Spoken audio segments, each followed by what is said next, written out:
You don't belong here, boy. Go back where you came from. The man's voice was a thunderclap, leather-soaked, iron-cold, shaking the air between them. Tommy didn't move.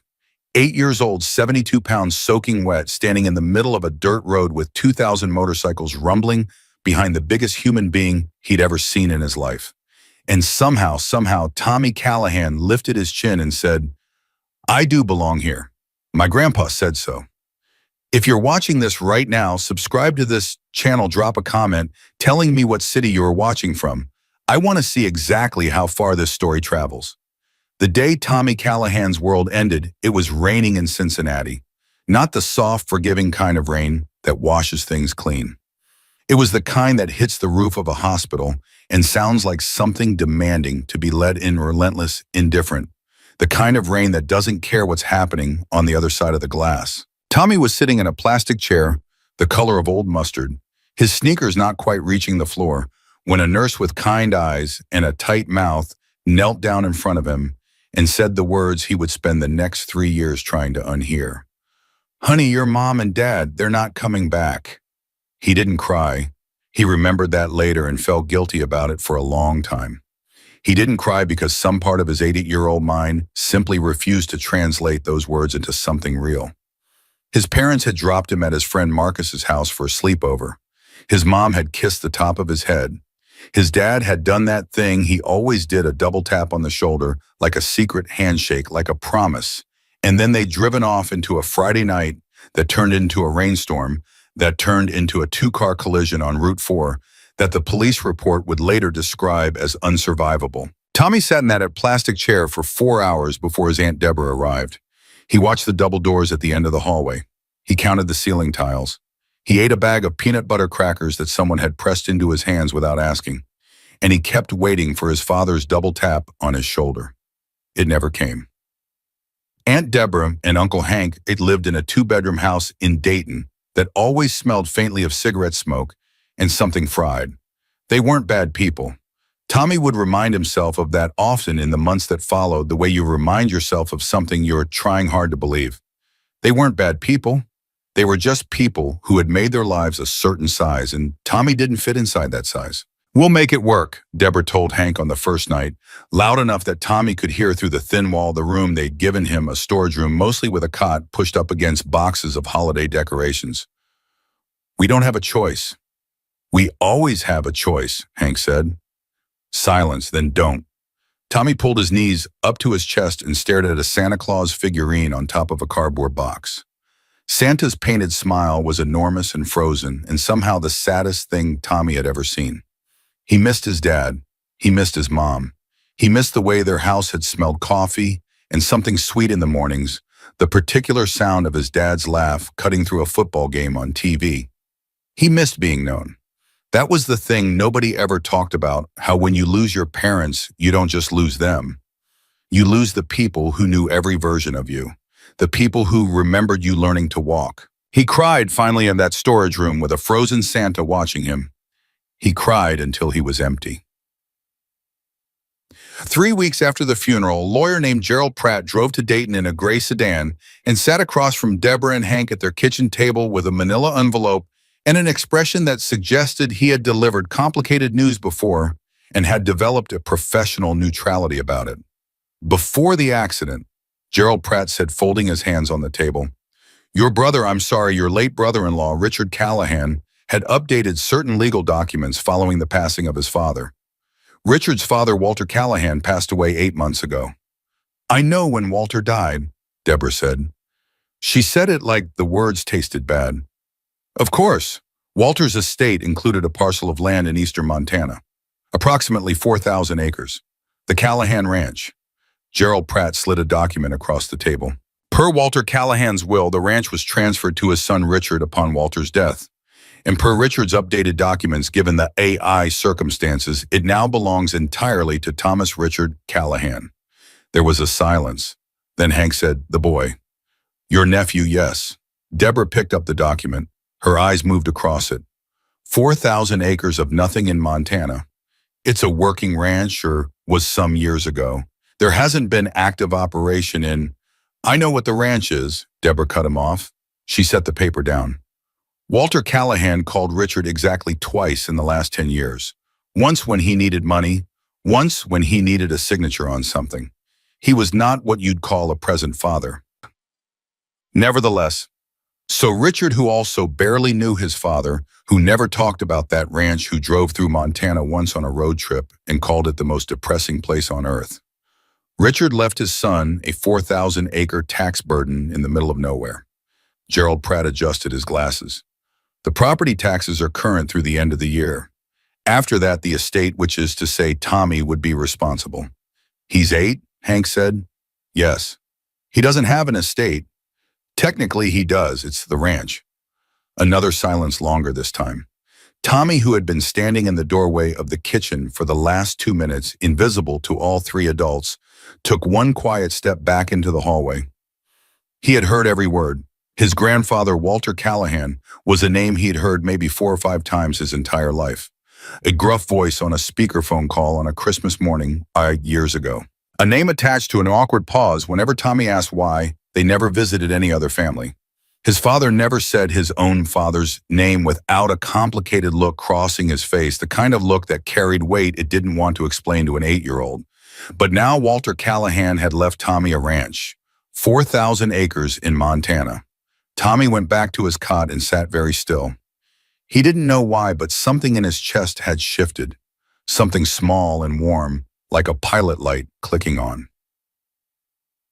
The next 6 months were the ordinary texture of grief school days that felt 2 long nights, that felt longer, the persistent effort of adapting himself to a house where he was welcome but not quite wanted.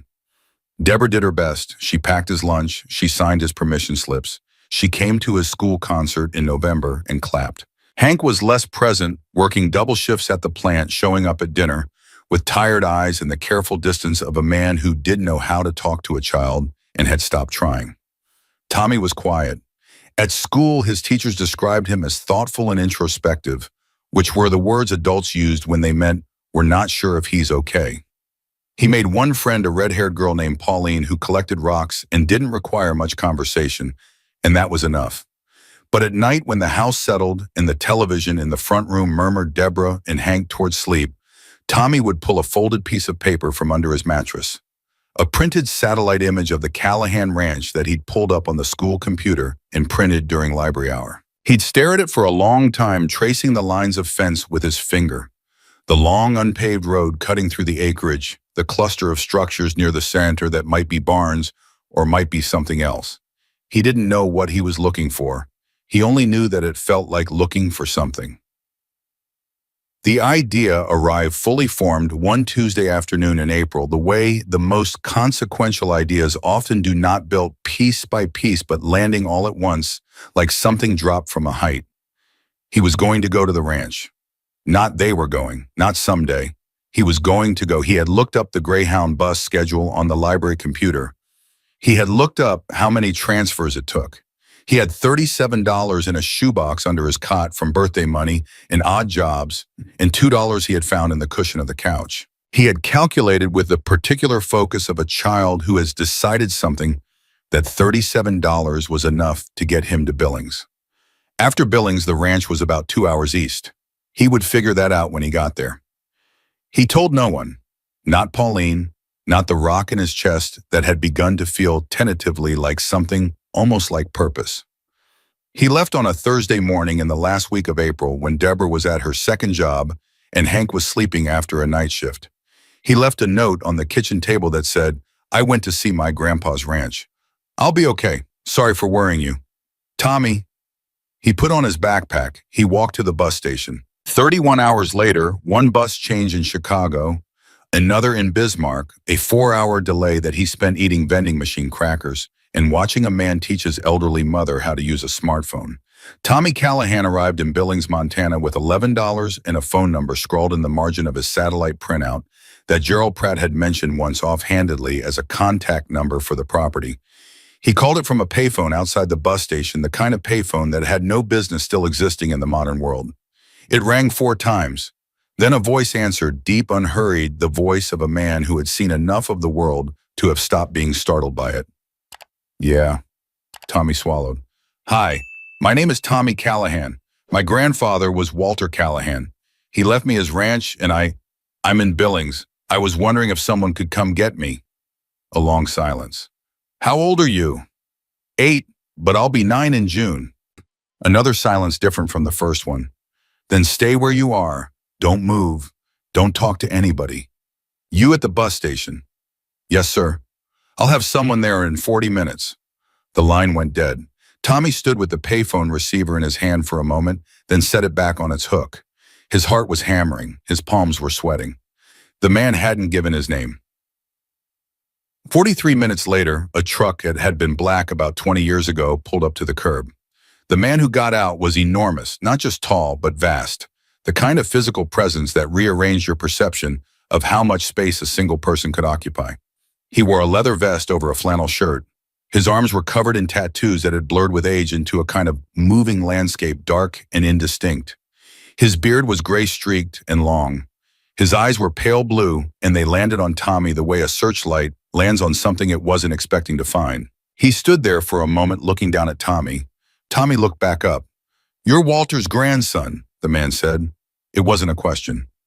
"Yes, sir." The man's jaw worked. He looked away for a second, looked back. Then he did something Tommy had not anticipated. He crouched down, dropping to Tommy's level, which brought his face about a foot from Tommy's face, and studied him with an expression that Tommy couldn't name but that contained something old and aching inside it. "You got his eyes," the man said quietly. "Same color, same thing going on behind them." Tommy didn't know what to say to that. The man stood back up. "I'm Mike. You can call me Iron Mike or just Mike, either works. I knew your grandfather. I knew him well." He opened the passenger door of the truck. "Get in." "We've got a long drive, or something." Tommy climbed in. The seat was enormous. He had to hold the door handle to brace himself when the truck pulled away from the curb. "How'd you even get here?" Iron Mike asked, eyes on the road. "Greyhound." "From Dayton?" "Yes, sir." Iron Mike was quiet for a moment. "Then your aunt and uncle know you're here." "I left a note." Iron Mike made a sound that might have been a laugh or might have been something darker and more complicated. He shook his head once slowly. 31 hours on a Greyhound bus, 8 years old.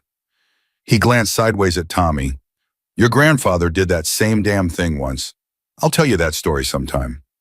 "What happened to him?" Tommy asked. "My grandfather." "What was he like?" The truck hummed on the highway. The Montana sky pressed down around them, immense and bruise-colored. The last light of the day stretched thin across the horizon. "Walter Callahan," Iron Mike said, and his voice changed slightly, not softer exactly, but more careful, like a man picking up something he didn't want to drop, "was the most stubborn, most infuriating, most decent man I ever met in my life, and that includes some very decent men." A pause. "He was also the only person in 40 years who stood up for us when the whole world had decided it was done with us." "What do you mean?" Tommy asked. Iron Mike glanced at him again, those pale blue eyes. "You'll see when we get there." Tommy wanted to ask more.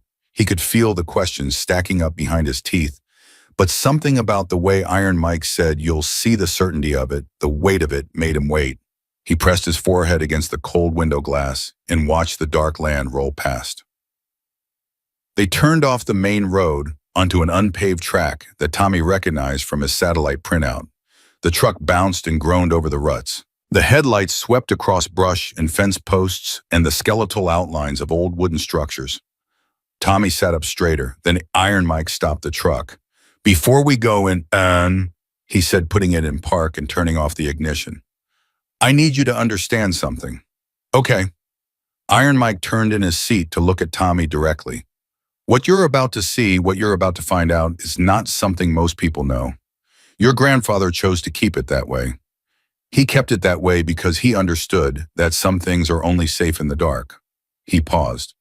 "But you're Walter's grandson. You own this land now, and that means you deserve to know the truth." Another pause. "Even if the truth is going to shock the hell out of you." Tommy's heart was doing something complicated in his chest. "How shocked am I going to be?" Iron Mike considered this.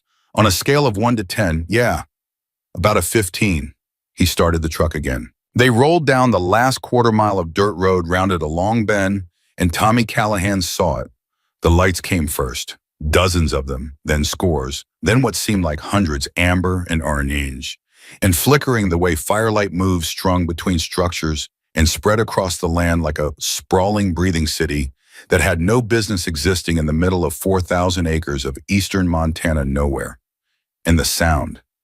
Even through the truck's windows, he could hear it: voices, music, the low, thrumming idle of machinery, the particular white noise of a very large number of human beings going about their lives in a space they'd made their own. "What?" Tommy started. 2,114 people, Iron Mike said quietly. "Give or take, they change sometimes. People come and go, but roughly that. 2,000 brothers, sisters, families, veterans, most of them. Men and women who came back from places the government sent them and found out the country they came back to didn't have room for them anymore." Iron Mike's voice was flat and factual, but underneath it was the compressed weight of something enormous. "Your grandfather gave them room." Tommy stared. The light stretched in every direction.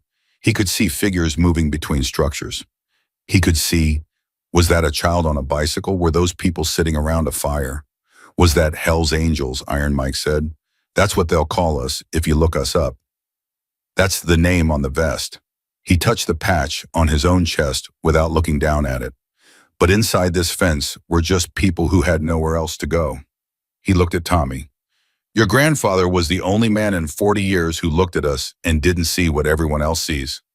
"What did he see?" Tommy asked. His voice had gone quiet. Iron Mike was quiet for a long time. "He saw us," he said finally. The truck rolled to a stop at the edge of the light. Beyond the windshield, the entire hidden world of the Callahan Ranch breathed and moved and lived, vast and real and impossible. 2,000 human beings who should not have been there, who had been there for years, in the place that now legally, irrefutably belonged to an 8-year-old boy from Dayton, Ohio. Tommy Callahan pressed his hands flat on his knees and breathed. "They're going to want to meet you," Iron Mike said. "Are they going to like me?" Tommy asked. He meant it seriously. Iron Mike looked at him. And this time, for the first time, something crossed his face that was unmistakably a smile, slow, real, the kind that lives in the eyes before it reaches the mouth. "Walter's grandson," he said, "walking into this place alone at 8 years old." He pushed open his door. "Kid, you're already one of us." Tommy stepped out of the truck and into the light, and the sound swelled around him like something that had been waiting, and 2,000 people, the forgotten, the abandoned, the ones the world had decided to leave behind, turned toward a small boy in a backpack who had ridden a Greyhound bus 31 hours to find the place he belonged. And the whole world changed. The first person to speak to Tommy, not Iron Mike, not one of the senior members, but the very first voice that reached him as he stepped into the light, was a girl about his age, maybe 9 or 10, with grease on her forearms and her hair pulled back in a way that looked like she'd done it herself and hadn't given it much thought. She walked straight up to him, looked him over once from sneakers to backpack, and said, "You're smaller than I thought you'd be." Tommy blinked. "You knew I was coming." Iron Mike radioed ahead. She crossed her arms. "I'm Danny. My dad is Reaper. He's on the council."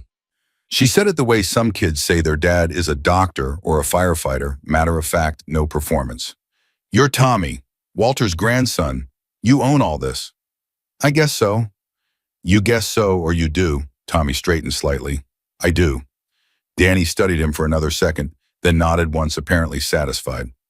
"Okay, come on. They're waiting for you at the fire." Iron Mike had moved ahead already, deep in conversation with two men Tommy hadn't noticed approach, both of them both of them carrying the particular stillness of men who had learned to be watchful. One of them kept glancing at Tommy the way you glance at a door you're not sure is locked. Tommy followed Danny. What he walked into that night was not what he'd expected, though he couldn't have said exactly what he had expected. He had seen enough movies to carry a certain image of the word biker, a certain image built from leather and menace and Hollywood shorthand for danger. What he found instead was something that cracked that image open completely and left something far more complicated in its place. People were eating dinner. A man was arguing cheerfully with a woman over something involving a cast iron pan. 3 teenagers were sitting on an overturned crate, passing a phone between them. An older man with a long white braid sat in a folding chair outside one of the larger structures, a sleeping dog at his feet, reading something with the focused quiet of a man who has learned to protect his peace. A child younger than Tommy, maybe 5, ran past in pajamas, shrieking with laughter, pursued by a woman who was laughing too, but trying not to show it. It looked, Tommy thought, like a neighborhood. A strange, enormous, very loud neighborhood, but a neighborhood. Danny watched his face. What did you think it was going to be? I don't know, Tommy admitted. Most people think it's going to be like a movie. She started walking again. It's not a movie, it's just where we live. They reached the fire, a large one ringed by people standing and sitting in no particular arrangement, the way people naturally gather around warmth. The conversation died as Tommy approached, not all at once, but in a wave, person by person, until there were perhaps 30 people standing in relative quiet, and all of them looking at him. Tommy had the sudden and very physical sensation of wanting to step backward. He kept walking forward. Iron Mike had positioned himself at the edge of the fire, and he spoke without preamble, his voice carrying without effort. This is Tommy Callahan, Walter's grandson. He's the owner of this land. A pause. He's 8 years old. He rode a Greyhound bus from Ohio by himself to get here, and he's standing in front of 30 of the most intimidating people in 3 states without shaking. Another pause, and something shifted in Iron Mike's voice, something that might have been respect. Walter would have loved this kid. Something happened then that Tommy hadn't expected. The 30 people around that fire, big people, scarred people, people who looked like they had survived things he had no frame of reference for, began to applaud. Not politely, genuinely. The sound of it went through him like a current. He felt his face get hot. A man stepped forward from the group. He was shorter than Iron Mike, but built differently, compact, dense, with forearms that suggested he had spent decades doing difficult physical work and intended to keep doing it. His face was weathered and specific, the face of someone who had been many places and remembered all of them. I'm Reaper, he said, Danny's dad. He extended a hand. Officially, my name is Sergeant First Class Daniel Reyes, U.S. Army, retired. Unofficially, I've been living on this land for 11 years. He looked at Tommy steadily. Your grandfather gave my family somewhere safe to be when the VA waiting list was 3 years long and my daughter was sleeping in my truck. I want you to understand that before we go any further. Tommy shook his hand. It felt important to do it properly. Thank you for taking care of the ranch, he said. Reaper's expression shifted. Something surprised, something moved. He looked at Iron Mike. Iron Mike said nothing, just watched. That's what we do here, Reaper said. We take care of things. Then an older woman pushed her way through to the front of the group, which opened around her the way people open up around someone who does not slow down for other people's positioning. She was probably 70, maybe older, with white hair cut short and eyes that had seen everything and found most of it either funny or interesting. She carried herself like someone who had decided years ago that she was done being diminished. That's enough of the formal business, she announced. The boy just rode a bus for 31 hours. He needs food before he needs speeches. She looked at Tommy. I'm Mama Dutch. I feed everyone. Come. Mama Dutch feeds everyone, Danny confirmed, falling into step beside Tommy. That's not a metaphor. She literally feeds everyone. Like there is no food here that didn't pass through her in some way. That's not entirely true, Mama Dutch said, without turning around, which suggested she had ears like a bat. Raymond makes the brisket on Sundays, but everything else is mine. Tommy sat down at a long table and was given a plate of food that smelled extraordinary and tasted better, and for approximately 14 minutes he experienced the strange mercy of a hot meal, making everything feel temporarily manageable. Around him the crowd had dispersed, but not entirely. People kept coming by not stopping, just passing close enough to get a look, the way a community processes new information through proximity and observation. He was almost through the plate when Iron Mike sat down across from him. Your aunt and uncle called, Iron Mike said. Tommy put his fork down. I talked to your aunt. She's upset, doesn't cover it. She's terrified. She's been calling every number she has since this morning. Iron Mike's voice was even. She called Gerald Pratt. Gerald called me. Are they coming to get me? Tommy asked. He kept his voice steady. He was surprised how much he didn't want the answer to be yes. I told her you were safe. I told her you were on the property and being looked after. Iron Mike folded his hands on the table. But Tommy, here's where we need to be honest with each other. You understand what I mean by that? Yes. You being hired to an 8-year-old alone on a ranch with 2,000 people your aunt and uncle don't know exist, that's a situation with complications. He said the word carefully. Your aunt is your legal guardian. If she wants you back, she has that right. And if she contacts the authorities, she won't, Tommy said. Iron Mike raised an eyebrow. She won't, Tommy repeated, slower this time, more certain. She doesn't want to make a problem. She and Hank just want everything to be quiet. If I'm here and I'm safe and she can tell herself I'm okay, she won't call anyone. That's how she is. He paused. My dad used to say she handled things by not handling them. Iron Mike studied him for a long time. How long has your dad been gone? 7 months. And you already know how to read people this well. Tommy looked down at his plate. I had to figure out how to survive in their house. You learn people when you have to. Something crossed Iron Mike's face. He was quiet for a moment. Then he said, I'm going to tell you something and I want you to really hear it. Okay. Your grandfather Walter, the first time I met him, I was not a good person to be around. I had come back from 2 tours and something had broken in me that I didn't have the words for and the country didn't have the infrastructure for. I was a danger to myself and probably to other people. He said this the way someone states a fact they have made their peace with. Walter found me in a bar in Billings picking a fight I was going to lose on purpose. And instead of walking past me like every other person in that bar, he sat down next to me and said, I've got 4,000 acres and nobody on them. I could use someone who doesn't scare easy. Iron Mike paused. He never asked me what I'd done. He never asked me what was wrong with me. He just offered me a place to be. Tommy was very still. That's how this whole thing started, Iron Mike continued. One man, one property, one decision to see people instead of writing them off. He looked at Tommy with those pale eyes. I need to know if you understand what this place is. Not just the land, what it is. It's the place people who come when everywhere else said no, Tommy said. Iron Mike didn't move for a second. Then he nodded once. Yeah, he said, that's exactly right.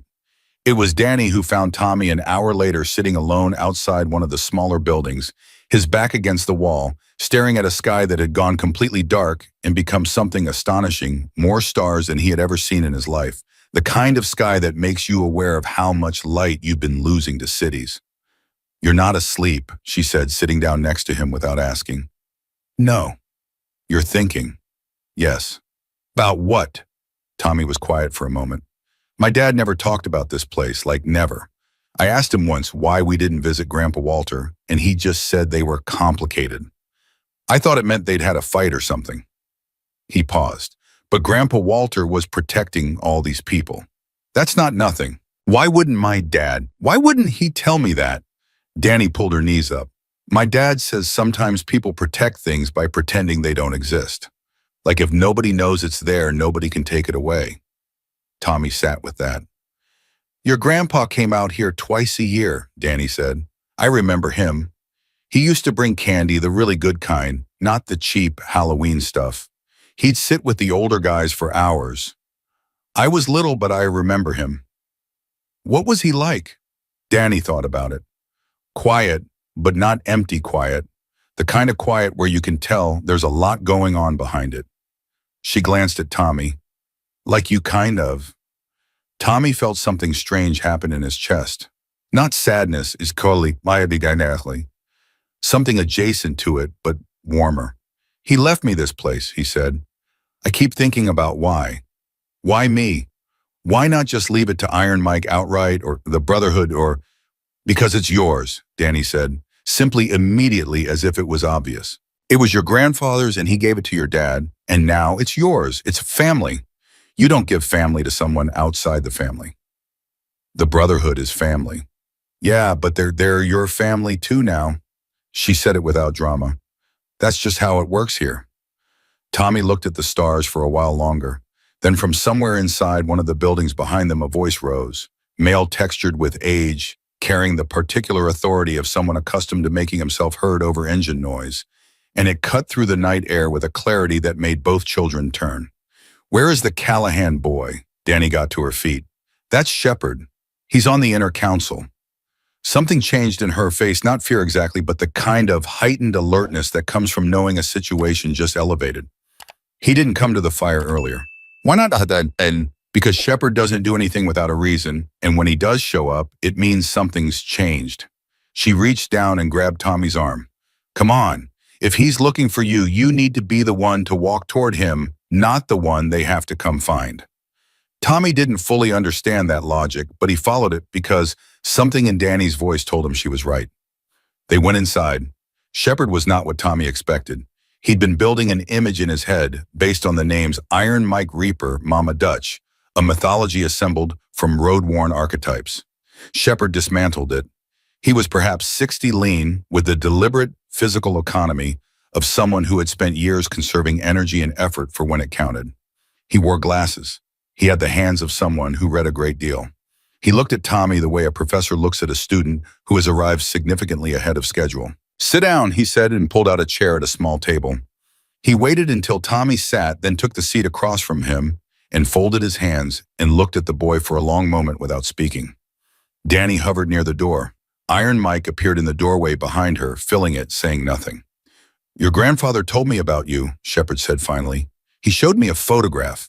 He talked about you the way men talk about things they're proud of from a distance. He paused. He loved your father very much, and he did a poor job of showing it. He was aware of that. Tommy didn't say anything. 3 months before he died, Shepard continued, Walter came to me with a document. Not Gerald Pratt me.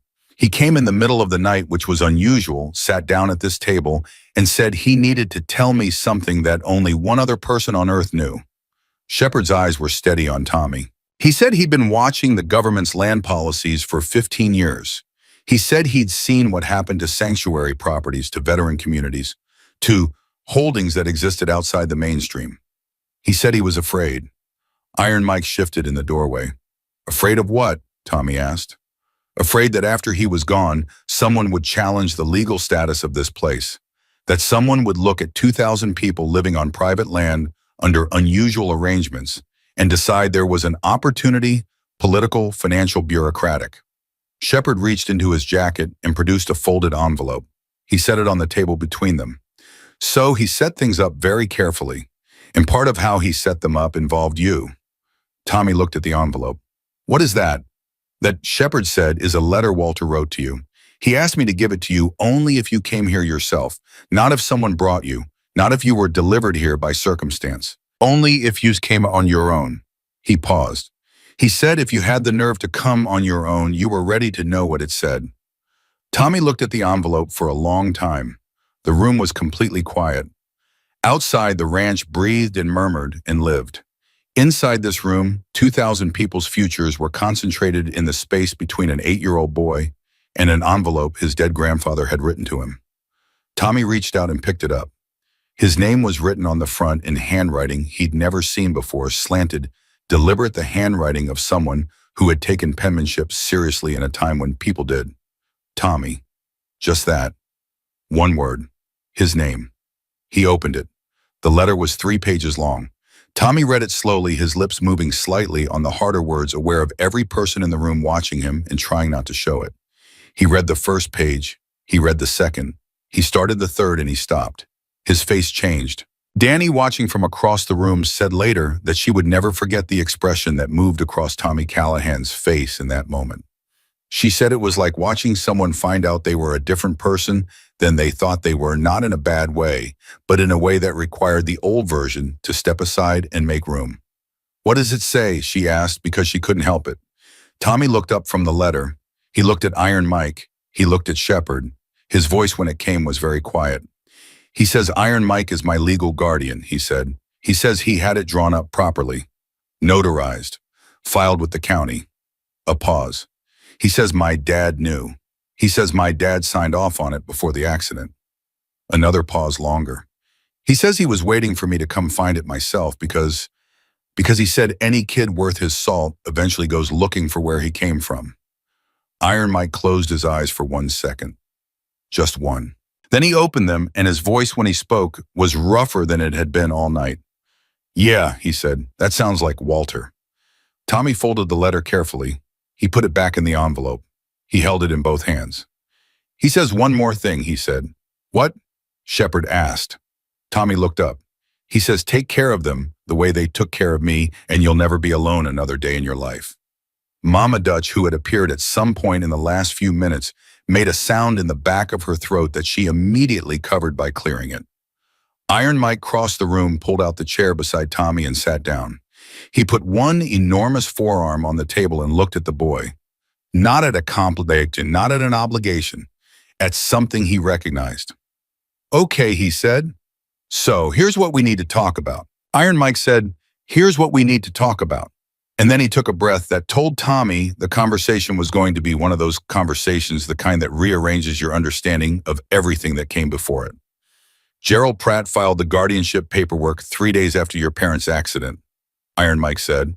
Walter had everything ready. He'd had it ready for 2 years, actually waiting for a circumstance he hoped would never happen. When it happened, Gerald filed immediately. Legally, I am your guardian of record in the state of Montana. He paused. Your aunt and uncle were appointed temporary guardians in Ohio because nobody in Ohio knew about the Montana filing. It was deliberate. Walter wanted a buffer. He didn't want anyone looking too closely at this place before the time was right. Tommy absorbed this. So Aunt Deborah isn't actually my legal guardian. In Ohio, the family court appointed her. In Montana, the county recorder has my name on a document signed by your grandfather, notarized by 2 witnesses, and registered before your parents ever got in that car. Shepard leaned forward. The legal question of which jurisdiction takes precedence is something Gerald is already preparing to argue. But the point is, it exists. The documentation is real. Walter made sure of it. He planned all of this, Tommy said slowly. Not a question.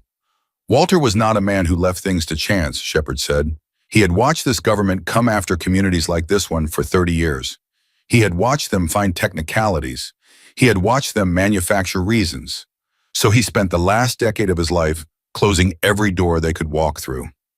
A pause. Almost every door. That word almost landed in the room like something dropped. What door didn't he close? Tommy asked.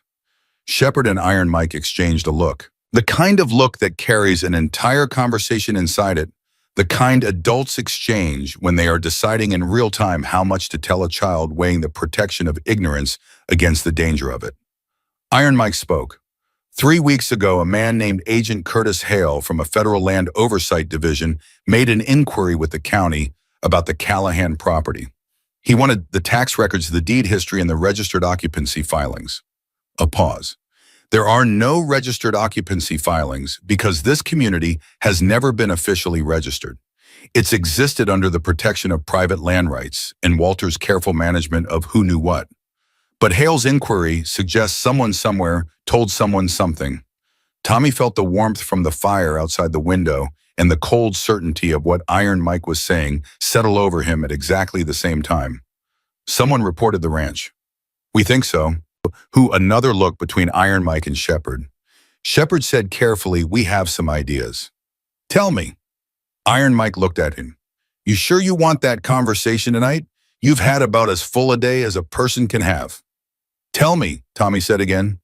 His voice had something in it that hadn't been there 36 hours ago on a bus out of Dayton. Something that came from a letter and a fire and a dead grandfather who had trusted him with something enormous. Iron Mike nodded once. There's a man named Garrett Folsom. He owns the 3 parcels of land adjacent to ours on the east side. He's been trying to buy this property for 6 years. Walter turned him down 4 times. Folsom is the kind of man who reads land the way other men read money as power as leverage. He knows something is on this land. He doesn't know exactly what. But he made a call to someone in the federal office 8 weeks ago, 2 weeks before Walter died. How do you know that? Because Walter told me. Walter had been watching Folsom the way you watch a problem you haven't solved yet. Iron Mike's jaw tightened. He was trying to figure out how to neutralize the threat before he ran out of time. He ran out of time. The room sat with that for a moment. Then Mama Dutch, who had been standing in the corner in a silence that was clearly costing her something, said, the boy needs to sleep. All of this will still be a problem in the morning. Mama Dutch, Shepard started. He is 8 years old and he has been awake for approximately 40 hours and he is sitting there holding a letter from his dead grandfather like it's the only thing keeping him afloat. She crossed her arms. The problem of Garrett Folsom and Agent Curtis Hale will keep until sunrise. The boy will not. Tommy wanted to argue. He opened his mouth to say something about not being tired, about needing to understand the full picture, about all the things his 8-year-old brain was convinced could not wait. And then his body betrayed him entirely, because the yawn that came out of him was so complete and so helpless that even Iron Mike almost smiled. "Come on," Danny said, appearing at his elbow. "I'll show you where you can sleep." Tommy stood. He looked at Iron Mike. "We're going to figure this out," he said. He was aware of how that might sound coming from someone his size, but he said it anyway. Iron Mike looked at him for a moment. "Yeah," he said, "we are." Tommy followed Danny out. Behind him, he heard Shepard say quietly to Iron Mike, "Walter was right about him," and Iron Mike say nothing, which Tommy was already learning was Iron Mike's way of agreeing with something that mattered too much for words. He slept for 10 hours without dreaming. He woke to the sound of voices urgent, overlapping, and Danny's hand shaking his shoulder with more force than the situation seemed to require. "Get up," she said. "Something's happened." "What? Get up right now, Tommy." He was on his feet before he was fully awake, his body responding to the tone of her voice before his brain caught up. Outside the ranch had a different quality to it than it had the night before. The warmth and noise of a living community was still there, but underneath it, something had shifted the way the air changes before a storm charged tighter, the particular alertness of people who have learned to read changing conditions. He found Iron Mike in the main meeting structure with Reaper Shepard and 4 other men Tommy hadn't met yet. A woman he'd later learn was called Six because of something that had happened in Fallujah that nobody elaborated on, was at a table with a laptop, her fingers moving fast. Everyone was talking. When Tommy walked in, the talking stopped. "What happened?" Tommy asked. Iron Mike said Agent Hale is not coming with an inquiry, he's coming with a team. He said it straight, no cushion. "We got word this morning from Gerald, someone in the county recorder's office alerted us. Hale filed paperwork yesterday afternoon for an inspection and potential emergency guardianship review. He's citing unsafe living conditions for a minor." Iron Mike looked at Tommy directly. "For you." The room waited for Tommy's reaction. Tommy felt something rise in him, not panic, not exactly, more like the focused heat of something that had decided to become anger instead of fear. "He doesn't even know I'm here." "He does now," Six said without looking up from the laptop. "Your aunt filed a welfare concern report with Montana DCFS at 9 o'clock last night. She gave them this address." The silence that followed had weight. Tommy thought about Aunt Deborah. He thought about what he'd told Iron Mike she won't call anyone. She just wants things to be quiet. He'd been wrong, or he'd been right about who she was, and wrong about what she'd do when she was scared enough. Because Deborah hadn't called to make trouble. She'd called because she was a woman who had been handed a child she didn't know how to carry, and the child had disappeared, and she'd done the only thing she knew how to do. When something was beyond her, she'd handed it to an authority and asked someone else to manage it. She hadn't meant to endanger anyone. She'd just been afraid. That understanding didn't make the situation better, but it made Tommy less angry at her, and the specific redirection of that anger toward Garrett Folsom and Agent Hale, and the whole machinery of people who looked at this land and saw an opportunity, that redirection sharpened into something cold and useful. "When is Hale coming?" Tommy asked. "Gerald thinks 48 hours, maybe less." Reaper's voice was flat. "He'll come with a federal welfare officer and probably county sheriff backup. It'll look procedural. It won't be." "What does he actually want?" Tommy asked. "Not the official version. What does he actually want?" Shepard answered. "Hale has a relationship with Folsom. We've confirmed that. What Folsom wants is this land, 4,000 acres of eastern Montana that he's been trying to acquire for 6 years. What Hale wants is a career advancement that comes from resolving an unauthorized community situation on federal private land that has been drawing quiet complaints from Folsom's direction for years." Shepard's voice was careful and precise, the way it always was. "If they can establish that this property is being improperly managed, that a minor is in an unsafe environment, that the guardianship documents are irregular, they can initiate a legal process that ties this land up in court for years. And during that process, this community has nowhere to go." 2,000 people, Tommy said. 2,114, Iron Mike said. "Where would they go?" No one answered, which was itself an answer. There was nowhere.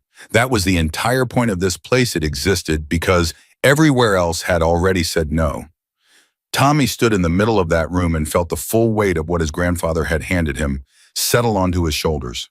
Not the weight of property, not the weight of acreage or legal documents or tax burdens, the weight of people. Specific, irreplaceable people who had trusted a man named Walter Callahan with their lives and who were now, by the unbroken line of that trust, relying on a boy who hadn't known his grandfather's name 6 months ago. He thought about his grandfather's letter. He thought about one specific line on the 3rd page that he had read 3 times and not fully understood until this moment. The ranch is not the land, not. The ranch is the promise. Keep the promise, and the land will keep itself. I want to call Gerald Pratt, Tommy said.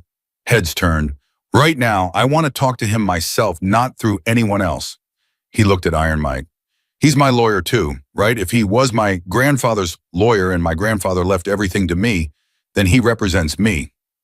Iron Mike looked at Shepard. Shepard gave a small nod. Yeah, Iron Mike said. He does. Then I want to talk to him. And I want to know exactly what our legal position is before Hale gets here. Not the general version. The exact version. A pause. And I want to know about the Veterans Sanctuary designation. The room went very still. Iron Mike said slowly, What do you know about the Veterans Sanctuary designation? It's in the letter, Tommy said. Grandpa Walter writes that he spent 4 years getting this property legally designated as a Veterans Sanctuary and Support Community. He says the federal paperwork was filed in 2019 and approved in 2021, and that the designation is on record with the Department of Veterans Affairs. He looked around the room.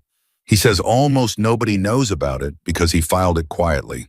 He says it's the ace in the hole. He used the exact phrase from the letter. Ace in the hole. Reaper made a sound like the air going out of something. He sat down in the nearest chair and put his hand over his face for a second. Six looked up from her laptop for the first time. He got the designation. Walter actually got the federal designation. Why does that matter? Tommy asked, though the reaction in the room was telling him it mattered enormously before anyone said a word. Shepard leaned forward and clasped his hands and spoke with the controlled intensity of someone delivering information that changes everything. A federally designated veterans sanctuary and support community cannot be seized, dissolved, or its residents displaced without a specific act of Congress in a multi-agency review process that takes a minimum of 2 years. It has the protected status of a federal support facility. A pause. Moz.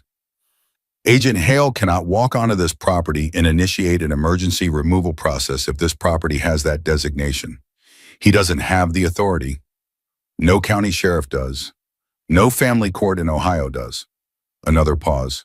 If Walter Callahan actually owned and received that designation, and if those documents are on record with the VA, then Garrett Folsom has been spending 6 years trying to buy a property that the federal government itself has already promised to protect.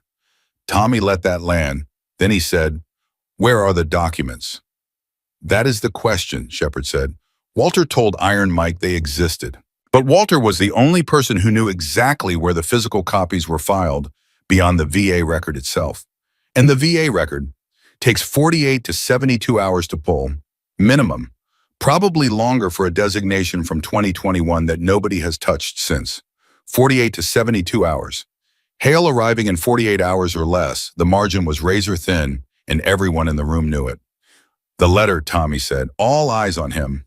He reached into his jacket he'd slept in. It hadn't taken it off, and pulled out the envelope.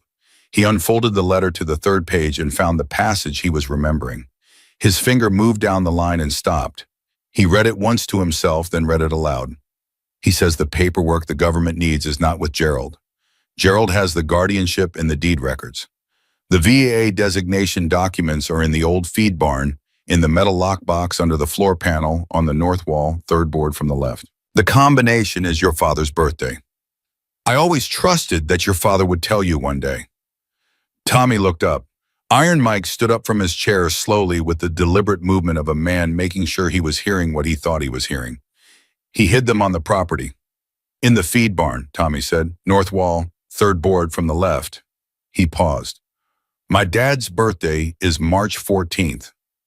March 14th, Iron Mike repeated. 314, Tommy said. That's the combination.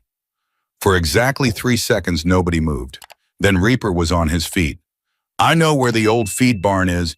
It hasn't been used in years. We converted the new barn. We never touched the old one. He was already moving toward the door. Give me 10 minutes.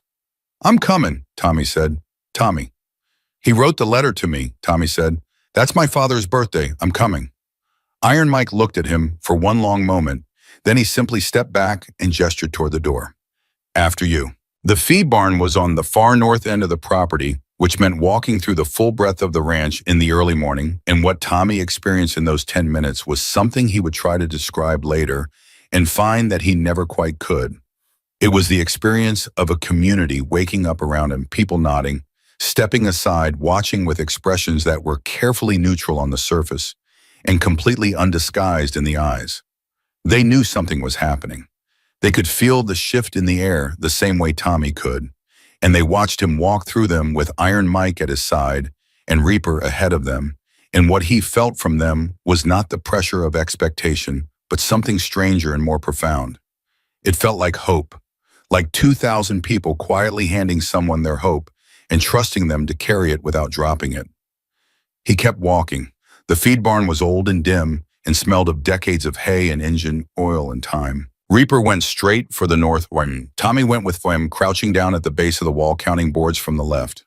1, 2, 3. He pressed the board.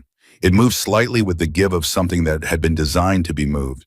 He pressed harder, and it lifted a section of flooring hinged at one end, concealing a space about the size of a large shoebox. Inside was a metal lockbox, gray and utilitarian, with a combination dial on the front. Tommy took it out. It was heavier than it looked. He set it on his knee, steadied it with both hands, and turned the dial. 3, 14. He pressed the release. The lock opened. Inside the box were documents, organized, clip-labeled in the same deliberate handwriting that had written his name on the envelope. On top was a cover letter on V, a letterhead dated April 2021, confirming the official designation of the Callahan Ranch as a federally recognized veteran community sanctuary under the Veterans Rural Support Act of 2018. Below it were 40 pages of supporting documentation, correspondence, approval records, and a letter from a VA regional director expressing in the dry language of bureaucracy something that was unmistakably gratitude. Tommy held the cover letter in both hands. Reaper put his hand on Tommy's shoulder. He didn't say anything. He didn't need to. Iron Mike, standing above them both, reached down and took the document. He looked at it for a long time. When he finally looked up, his face had the expression of a man who has been holding his breath for so long, he's forgotten what it feels like to let it go. Walter, you crazy old man, he said quietly. You actually did it. Tommy stood up, the lockbox under his arm, the letter still in his hand, the morning light cutting through the gaps in the old barn walls and landing across the both of them. Outside, 2,000 people were waking up and eating breakfast and living their lives on land they'd been afraid to lose since the moment they arrived. His phone, a battered hand-me-down Deborah had given him, buzzed in his pocket. He looked at the screen. Unknown number. Montana area code. He answered it. The voice on the other end was measured, professional, and cold in the way that things are cold when they have been made that way deliberately. Is this Thomas Callahan? Yes, Tommy said. This is Special Agent Curtis Hale, Federal Land Oversight. I want you to know that I'll be at the Callahan property tomorrow morning at 9 a.m. with a county welfare officer and a legal representative. I strongly encourage you to cooperate with our process. A pause. For your own protection. Tommy looked at Iron Mike. Iron Mike was watching him. Reaper was watching him. The VA letter was in Tommy's hand, 40 pages of federal protection, 3 years of his grandfather's quiet, patient work, sitting right there in his grip. Tommy took one breath. Mr. Hale, he said, and his voice was steady in a way that surprised even him. I'll be here, and I'll have my lawyer with me. He hung up. Iron Mike looked at the phone, looked at the boy. You good? Tommy put the phone back in his peewit and picked up the lockbox with both hands. Call Gerald, he said. Tell him to get here before 9 tomorrow morning. He started walking back toward the main building. And tell him to bring everything. Gerald Pratt arrived at 11:30 that night in the same gray sedan, driving faster than a man of his profession typically drove, which told Tommy everything about how seriously he was taking the situation. He came through the gate with his briefcase on the passenger seat and his tie loosened, and the expression of a man who had been on the phone for 6 straight hours and had only just started to see the shape of what he was dealing with. Tommy was waiting for him outside. Iron Mike stood 2 steps back. Reaper was to the left. Shepard had positioned himself near the entrance to the main building with the quiet deliberateness of someone who understood that positions mattered. Gerald got out of the car, looked at Tommy, looked at the lockbox under Tommy's arm, and said, "Is that what I think it is?" VA designation documents, Tommy said. File 2019, Proof 2021. Cover letter on V, a letterhead, 40 pages of support documentation signed by a regional director. He held the lockbox out. "My grandfather hid them on the property." Gerald took the box. He opened it right there standing in the dark and lifted out the cover letter and read the first paragraph, and then looked up at Iron Mike with an expression that had several things happening in it at once. "Walter told me the designation existed. He never told me he had the physical documents. I've spent 3 days trying to pull the VA record through official channels and hitting bureaucratic walls at every turn." He looked back down at the letter. "This changes the entire approach for tomorrow." "How much does it change it?" Tommy asked. "It changes it from a defensive position to an offensive one." Gerald's voice had tightened with something that in another man might have been excitement, and in a lawyer was probably the professional equivalent of it.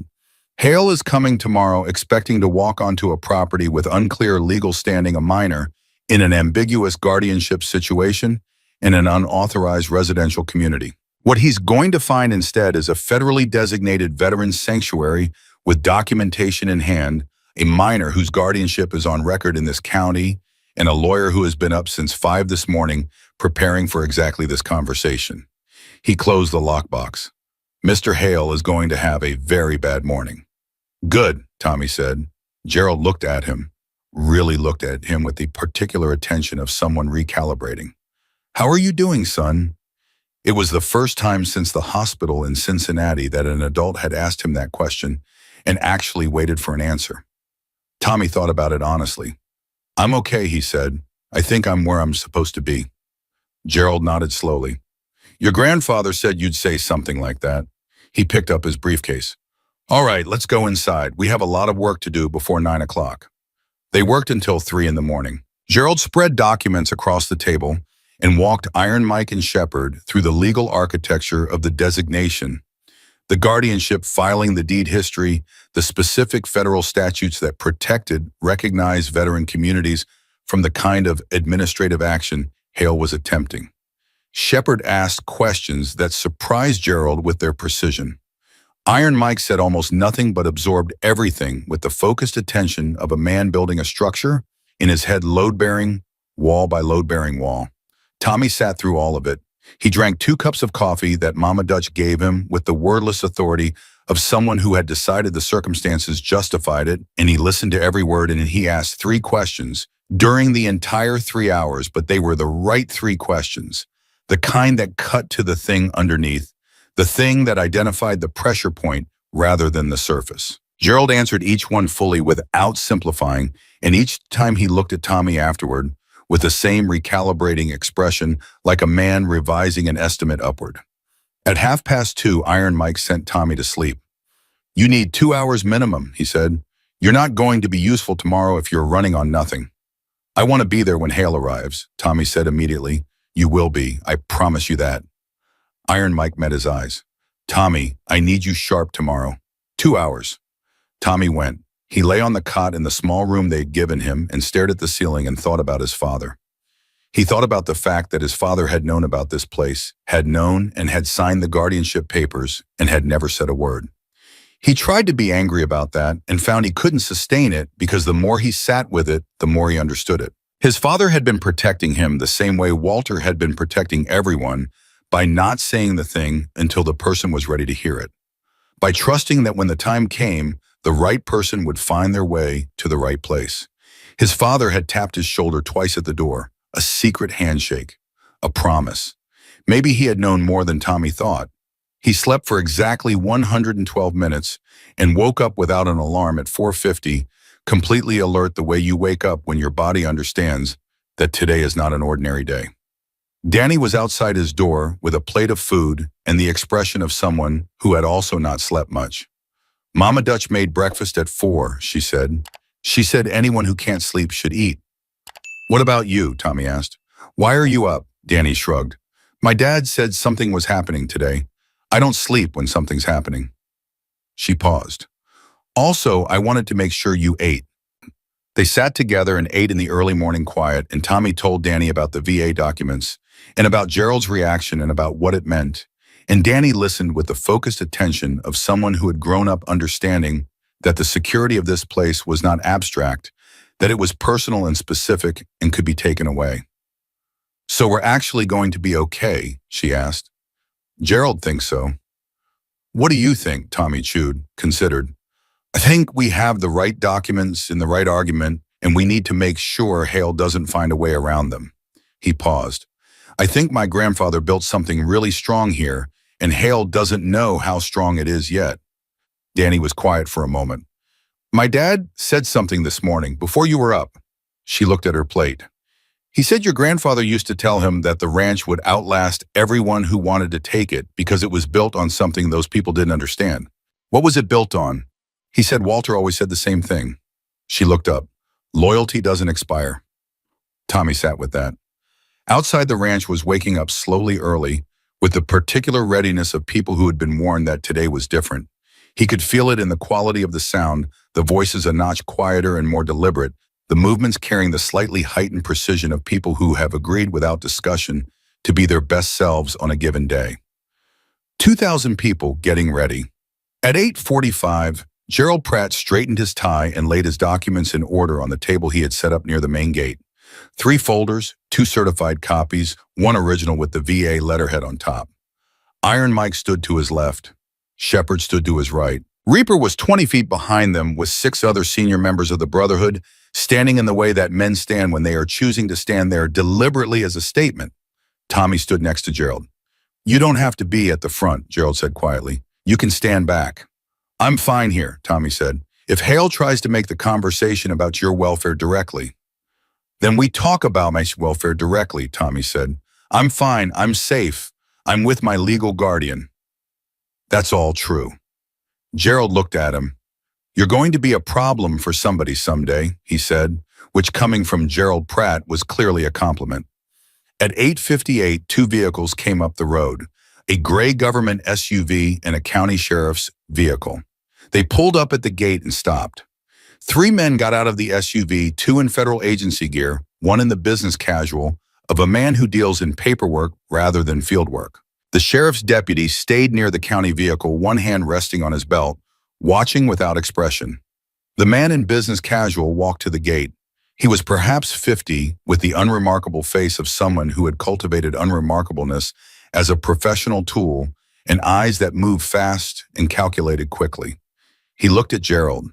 He looked at Iron Mike. His gaze passed briefly over Tommy and moved on, then came back to Tommy and stayed. Thomas Callahan, huh? He said. That's me, Tommy said. Agent Curtis Hale. He didn't offer his hand. I want to be clear that this is a welfare and compliance visit, not an adversarial action. We're here to ensure. I have your paperwork, Agent Hale. Gerald cut in smoothly.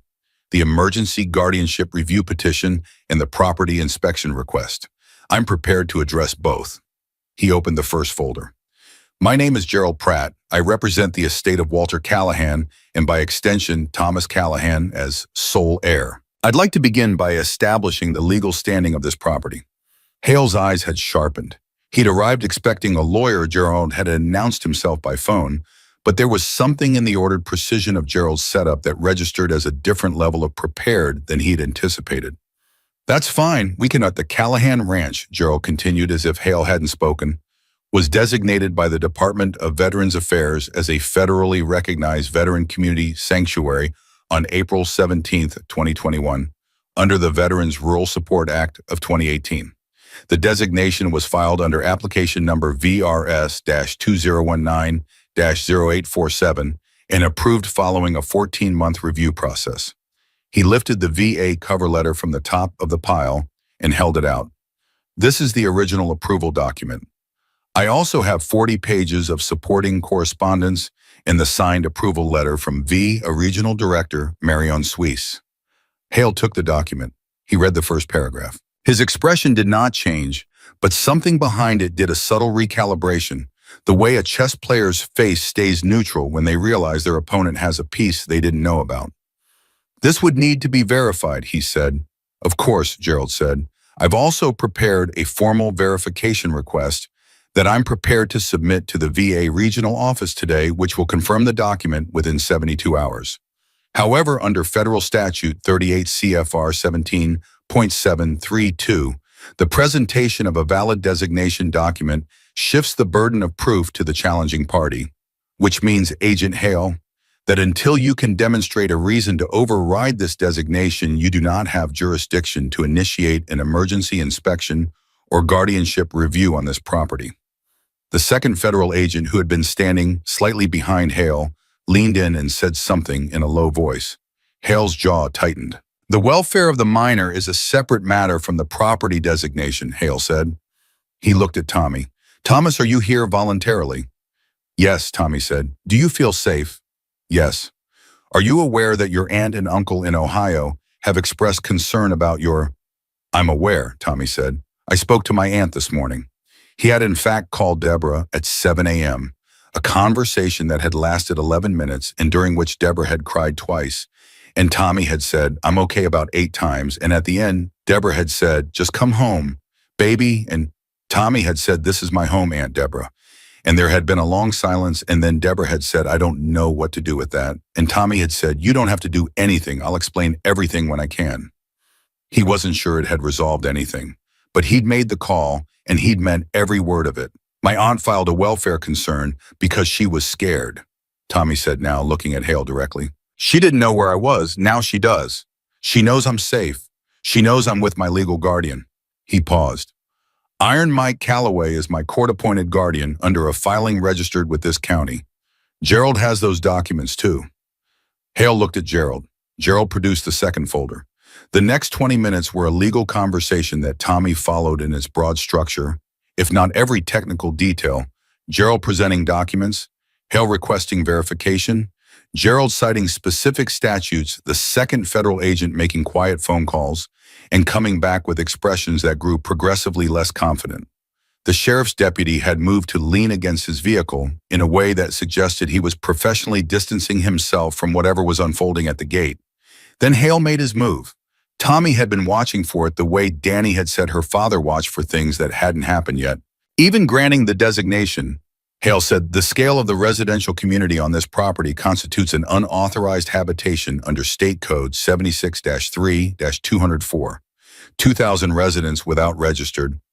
The Veterans Rural Support Act explicitly supersedes state habitation registration requirements for designated sanctuaries, Shepard said. He said it from 20 feet away, without moving, with the flat certainty of someone quoting something he had memorized. Section 4, subsection 12. The federal designation creates a carve-out from state residential code for the duration of the sanctuary status. Hale looked at Shepard. And you are a resident, Shepard said, and a veteran, and a man who has read the relevant statute approximately 40 times in the last 11 years. A pause. Wait for it. Would you like me to quote more of it? Something shifted in the dynamic at the gate. The two federal agents exchanged a look. The second agent's phone buzzed, and he stepped away to answer it. He came back 30 seconds later and leaned close to Hale and said something that drained whatever remained of Hale's forward momentum.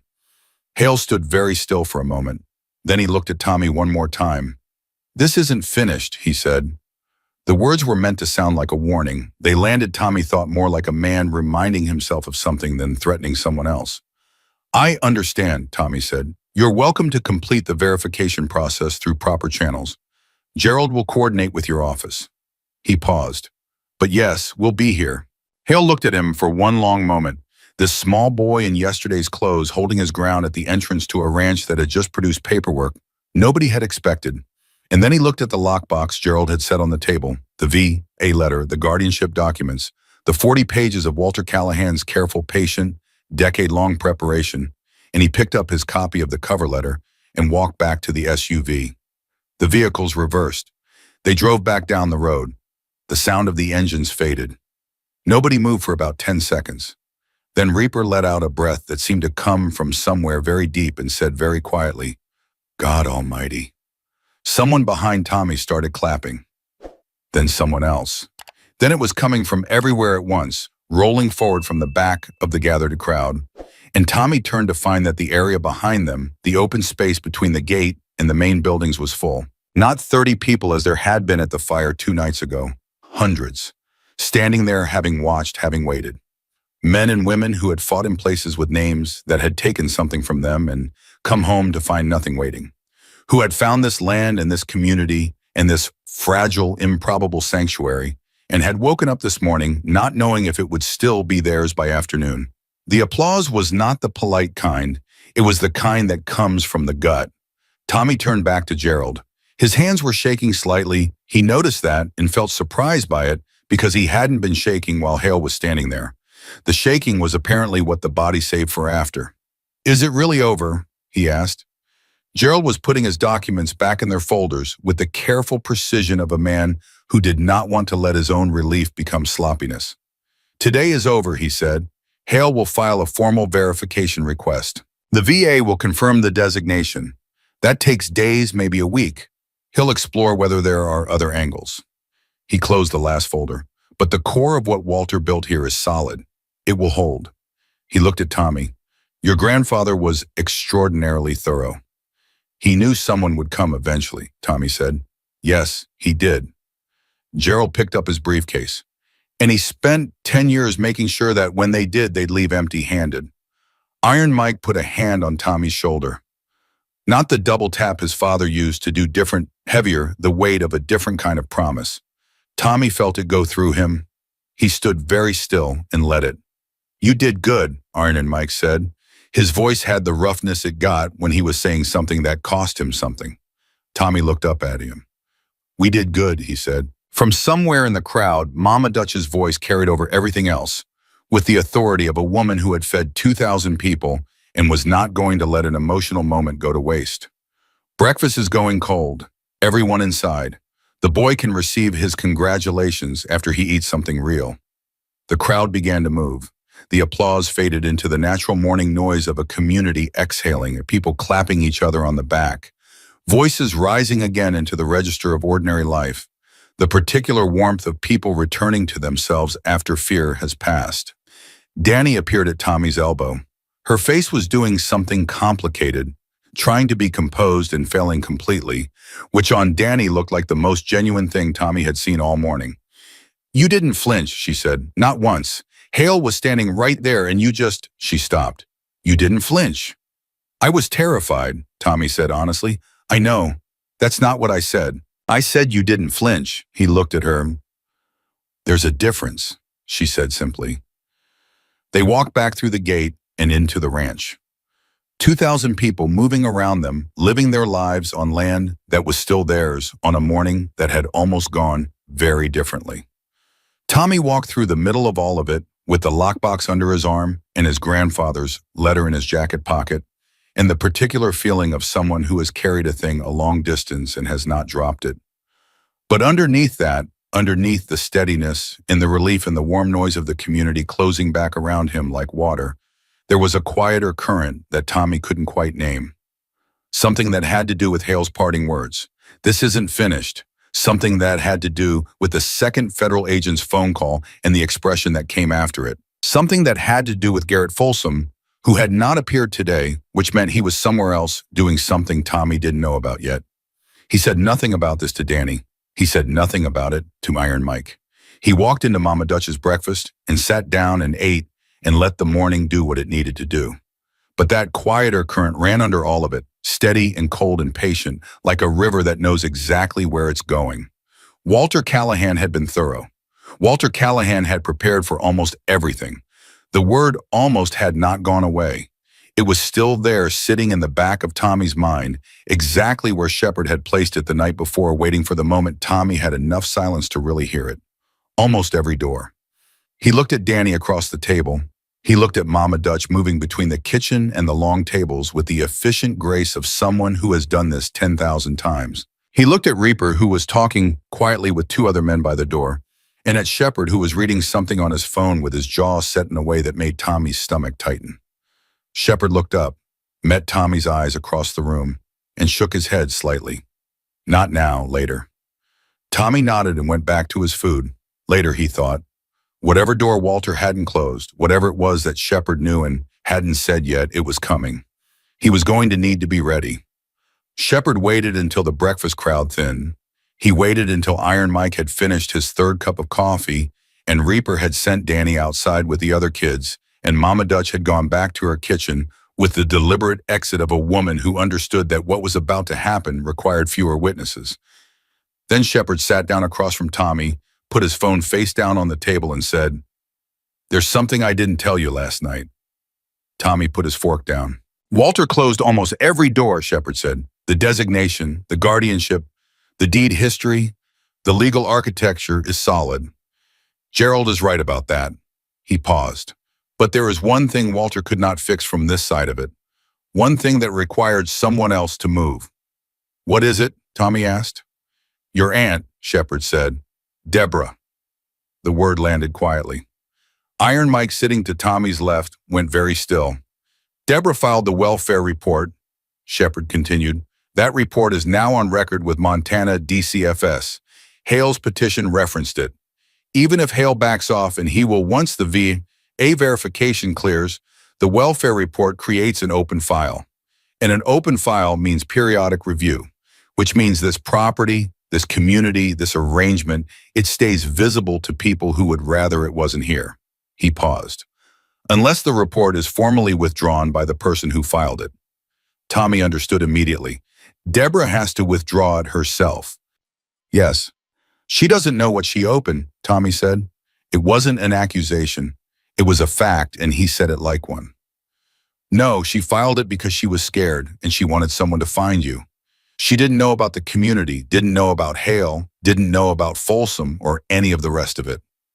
Shepard's voice was even. "But the file is open now, and the only person who can close it is her." Tommy looked at Iron Mike. "You knew about this." Iron Mike met his eyes.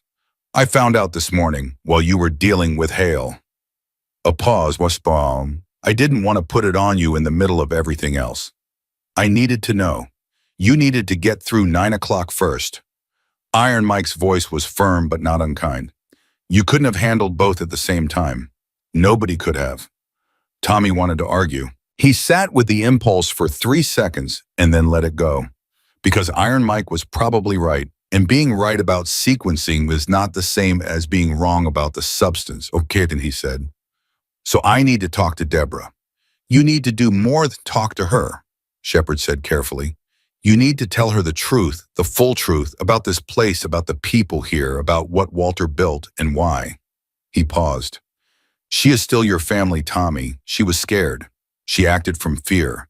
If she understands what she's put at risk, not abstractly, but specifically the way you understand it now, she may make a different choice."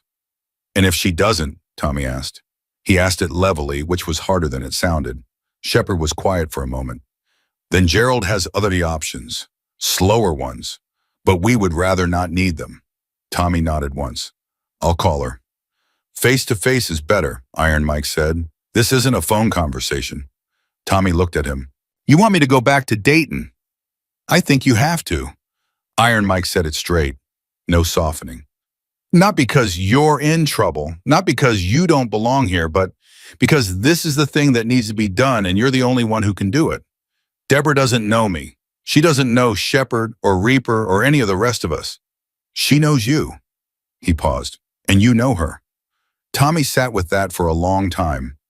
Long enough that the kitchen sounds from Mama Dutch's direction filled the silence, and a burst of children's laughter came through the wall from outside, and somewhere in the distance, a motorcycle engine turned over and idled and settled into its particular rhythm. The sounds of the ranch, the sounds of the place he had ridden 31 hours on a Greyhound bus to find.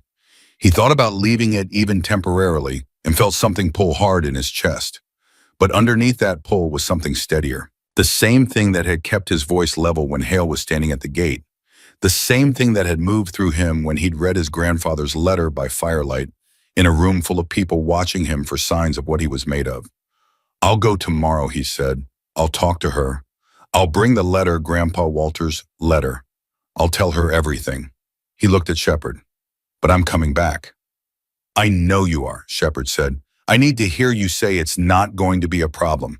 That nobody here is going to decide while I'm gone that having an 8-year-old as the official owner is too complicated, or that Tommy, Iron Mike said, just the name. The way he said it stopped the sentence cleanly. This is your home. That is not a question while you're here, and it's not a question while you're gone. Are we clear? Tommy held his eyes. We're clear. Danny took the news harder than Tommy expected. He found her outside and told her directly the way she had always told him things straight, no rapping. She listened with her arms crossed and her jaw tight, and when he finished, she was quiet for long enough that he got worried. You're coming back, she said finally. It came out as half question, half warning. Yes. Swear it. I swear it. She looked at him hard, then she uncrossed her arms. Okay. A pause. You have to tell your aunt about the stars, she said. The stars here. Tell her what the sky looks like at night. My dad says that's the thing that makes people understand why we stay. Not the speeches, not the legal stuff, the stars. Tommy smiled for the first time all morning. Okay, he said. I'll tell her about the stars. He left the next morning in Iron Mike's truck, Gerald driving them both to the airport in Billings for a same-day flight that Gerald had booked on his own credit card without being asked. At the gate, Iron Mike stopped and handed Tommy a piece of paper folded in quarters. What is this? Tommy asked. Names, Iron Mike said. 23 of them. Veterans here at the ranch who said yes when I asked if they'd be willing to share their stories with your aunt. Not to overwhelm her, not to pressure her.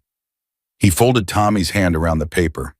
So she understands that this isn't abstract. These are specific people with specific faces and specific names and specific things that would happen to them if this place disappears. He paused. You don't have to use it, but it's there. Tommy put the paper in his jacket pocket next to his grandfather's letter. He had 2 things in that pocket now. Walter's voice and 23 strangers who were no longer strangers. I'll be back in 3 days, he said. Iron Mike nodded. I'll be here. Tommy boarded the plane. Dayton from the air looked exactly like he'd left it, compact, familiar. Specific in the way that the place you grew up is always specific, printed onto you whether you chose it or not. The flight was 2 hours, and he spent most of it with his forehead against the window, watching the land change from the enormous open expanse of Montana to the greener, tighter, more managed geography of the Midwest, and feeling the distance between those two landscapes as something more than miles. Gerald had arranged a car. Tommy arrived at Deborah and Hank's house at 4 in the afternoon on a Tuesday and rang the doorbell like a visitor, which felt strange. And then the door opened and Deborah was standing there, and she looked at him. Really looked at him, taking in everything that had changed in the 72 hours since he'd left. And her face did something complicated. And then she pulled him into a hug that was tighter than she'd ever hugged him, tighter than he'd expected, from a woman who had always expressed affection in the practical language of packed lunches and signed forms. He let her hug him. He hugged her back. You scared me half to death, she said into the top of his head. I know, he said. I'm sorry I scared you. I'm not sorry I went. She pulled back and looked at him. Her eyes were red. Sit down, she said. We need to talk. Yes, he said. We do. Hank came home at 5:30 to find Tommy and Deborah still at the kitchen table. 2 empty glasses between them, a pile of documents that Gerald had sent electronically and that Deborah had printed out because Deborah processed things on paper, and Tommy had learned that about her and his grandfather's letter open in Deborah's hands. Hank stood in the doorway and looked at all of this and said, Am I in trouble? Sit down, Hank, Deborah said without looking up from the letter. Hank sat down. Tommy had told her everything. Not the summarized version, not the age-appropriate version, not the version shaped around what he thought she could handle. He had told her about Iron Mike and the 40 pages of VA documents and the morning at the gate and what Shepard had said about the open welfare file and what it meant for 2,114 people who had nowhere else to go. He had told her about Reaper sleeping in a truck with his daughter. He had told her about Mama Dutch who fed everyone, He had told her about Danny, who collected rocks and didn't require much conversation and had been the first person in months to look at him and simply see him. He had told her about the stars. Deborah had listened to all of it without interrupting, which was not how Deborah normally operated, and the quality of her silence had shifted several times from worry to disbelief to something more complicated that Tommy recognized because he had felt it himself on the drive from Billings, standing in the dark, looking at 2,000 lights spread across his grandfather's land. The feeling of a world being larger than you knew. She put the letter down. She looked at Tommy. He really built all of that, she said. Walter, your grandfather. Yes. And your father knew. He signed the guardian paperwork. He knew about the sanctuary designation. Tommy paused. I think he was going to tell me when he thought I was ready. He stopped. He just ran out of time. Deborah pressed her fingers against her mouth for a moment. Richard, she said quietly, her brother's name. He never said a word. He was protecting it, Tommy said. Same as Grandpa Walter. Same as everyone there. You protect things by not saying them until the right moment. Hank, who had been reading the VA document for the past 10 minutes in the silence of a man who respected paperwork, set it down and said, the federal designation is real. I looked it up. The VRS Act of 2018 is real. I found it on the government site. He looked at Deborah. The boy is right. If they've got that documentation in order, Hale doesn't have a legal leg to stand on. I know that, Deborah said. That's not what I'm thinking about. What are you thinking about? Tommy asked. She looked at him for a long moment. I'm thinking about the welfare report I filed. She said it with the directness of a woman facing something she'd done that she wished she hadn't. I'm thinking about the fact that I did that because I was scared, and scared wasn't a good enough reason if it puts those people at risk. She paused. I'm thinking that I didn't know what I was opening. You didn't, Tommy said. I know that. Knowing that doesn't close the file. No, he said, it doesn't. Deborah picked up the piece of paper with 23 names on it. Tommy had laid it on the table an hour ago and hadn't said anything about it, and she had picked it up and read it slowly, every name, the 2 lines underneath each one that Iron Mike had written in the same large, careful hand he used for everything, not their stories, not their histories, just their names and one fact each. Sergeant First Class, 2 tours, daughter named Danny, Purple Heart 2009, 19 years service, lost his brother in Kandahar, came home to nothing. 23 names, 23 lines. The absolute minimum of a person reduced to ink and somehow more devastating for it.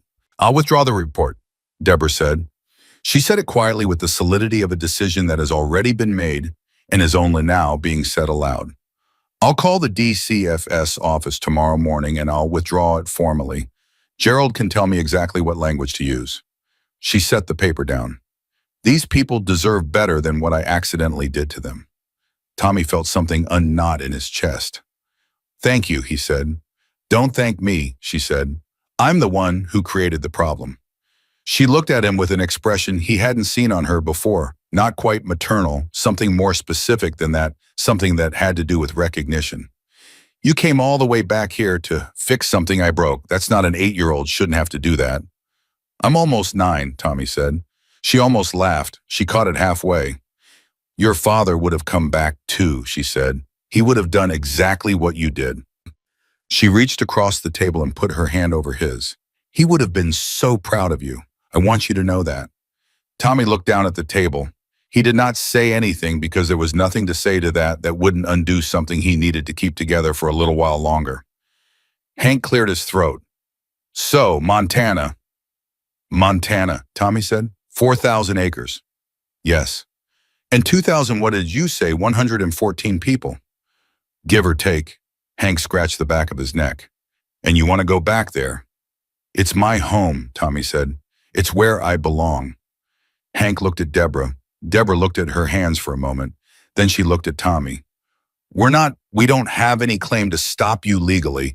Iron Mike is your guardian of record in Montana and Gerald can make that stick. She paused. But I want you to know if you ever need to come back, if you ever need this house, this address, this family. She stopped.